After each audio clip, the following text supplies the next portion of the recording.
জানতেন না। একবার এক সায়েল এসে বললে, ইয়া রাসূলুল্লাহ আ'তিনি কামিসান, আমাকে একটা জামা দেন। বিশ্বনবীর গায়ে তখন একটাই জামা। কয়টা? বিশ্বনবী কি আর করবেন, না তো করতে জানেন না, নিজের জামাটাই খুলে দিয়ে দিলেন। এখন বিশ্বনবীর গায়ে কয়টা জামা? কয়েকটা। কয়টা? কোনো জামা নাই। ছিল কয়টা? ওইটাই তো দিয়ে দিস।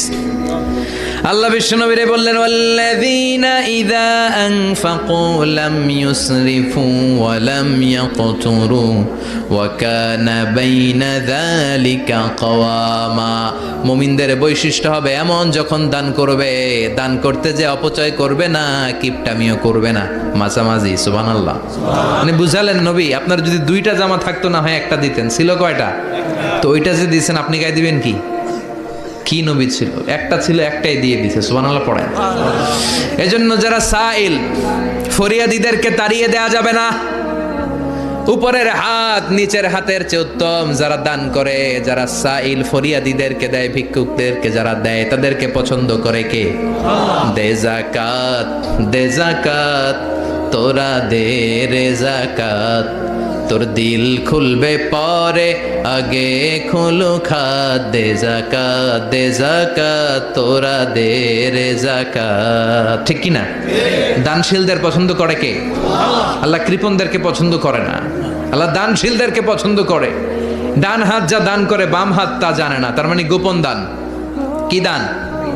গোপন দান আল্লাহর কাছে প্রিয়। গোপন দান আল্লাহর ক্রোধকে প্রশমিত করে, কমিয়ে দেয়।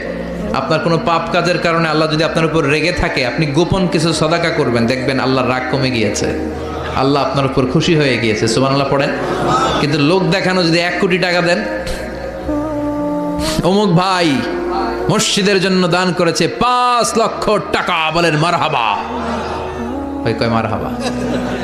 তো এই যে মারহাবা মার্কা যে দানটা, এটাতে কোনো সওয়াব যদি যদি তার মনের ভিতরে এই ইন্টেনশন থাকে যে আমারে মারহাবা বলবে, আমাকে হাতেম তায়ের চাচাতো ভাই বলবে, আমাকে দানবীর সমাজসেবক বলবে, শিল্পপতি বলে তাকবীর দিবে, ঘোষণা দিবে, এই ইন্টেনশন নিয়ে যদি থাকে, এই 5 লক্ষ টাকায় কোনো কানা পরিমাণ সওয়াব হয়েছে, এটারে মিজানের পাল্লায় তুলে দিলে কিয়ামতের দিন কোন ওজন হবে?